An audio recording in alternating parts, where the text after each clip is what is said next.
ಮಂಗೋಲಿಯಾದ woollen ಬಾಟರ್ನಲ್ಲಿ ನಡೆಯುತ್ತಿರುವ ವಿಶ್ವಸಂಸ್ಥೆಯ ಮರುಭೂಮೀಕರಣ ವಿರೋಧಿ ಸಮಾವೇಶದ 17ನೇ ಸಮ್ಮೇಳನ ಕಾಪ್ 17ರ ಅಂಗವಾಗಿ ಕೇಂದ್ರ ಪರಿಸರ ಅರಣ್ಯ ಮತ್ತು ಹವಾಮಾನ ಬದಲಾವಣೆ ಸಚಿವ ಭೂಪೇಂದ್ರ ಯಾದವ್ ಅವರು ದಕ್ಷಿಣ ಏಷ್ಯಾದ ಹಲವು ರಾಷ್ಟ್ರಗಳ ಸಚಿವರೊಂದಿಗೆ ಉನ್ನತ ಮಟ್ಟದ ದ್ವಿಪಕ್ಷೀಯ ಸಭೆಗಳನ್ನು ನಡೆಸಿದರು.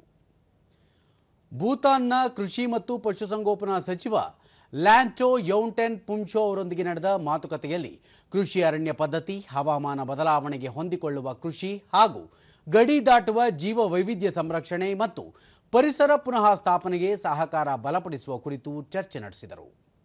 ಇದೇ ವೇಳೆ ಶ್ರೀಲಂಕಾದ ಪರಿಸರ ಸಚಿವ ದಮ್ಮಿಕಾ ಪೆಟಬೆಂಡಿ ಅವರೊಂದಿಗೆ ಭೂಪೇಂದ್ರ ಯಾದವ್ ಸಭೆ ನಡೆಸಿದರು.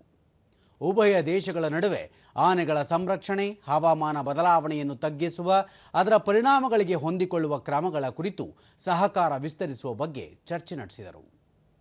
ಈ ಸಂದರ್ಭದಲ್ಲಿ ನಡೆದ ಆರೋಗ್ಯಕರ ಭೂಮಿ ಮತ್ತು ಬರ ನಿಗ್ರಹಕ್ಕಾಗಿ ನವೀನ ಹಣಕಾಸು ವ್ಯವಸ್ಥೆಗಳ ಕುರಿತು ನಡೆದ ಸಚಿವರ ಸಂವಾದದಲ್ಲಿ ಸಚಿವ ಭೂಪೇಂದ್ರ ಯಾದವ್ ಪಾಲ್ಗೊಂಡು ಭೂಮಿ ಪುನಶ್ಚೇತನ ಹಾಗೂ ಬರ ನಿರೋಧಕತೆ ಹೆಚ್ಚಿಸಲು ವೈವಿಧ್ಯಮಯ, ಸಮರ್ಪಕ ಹಾಗೂ ನಿರಂತರ ಅಂತಾರಾಷ್ಟ್ರೀಯ ಹಣಕಾಸು ನೆರವು ಒದಗಿಸುವಂತೆ ಒತ್ತಾಯಿಸಿದರು.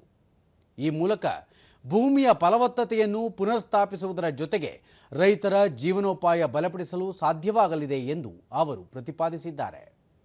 ಭೂಮಿ ಪುನಶ್ಚೇತನವನ್ನು ವೆಚ್ಚವೆಂದು ಪರಿಗಣಿಸಬಾರದು. ಅದು ಆಹಾರ, ನೀರು, ಜೀವವೈವಿಧ್ಯ, ಜೀವನೋಪಾಯ ಹಾಗೂ ದೀರ್ಘಕಾಲದ ಸ್ಥಿತಿಸ್ಥಾಪಕತೆಯಲ್ಲಿ ಮಾಡುವ ಹೂಡಿಕೆಯಾಗಿದೆ ಎಂದು ಸಚಿವರು ಒತ್ತಿ ಹೇಳಿದರು.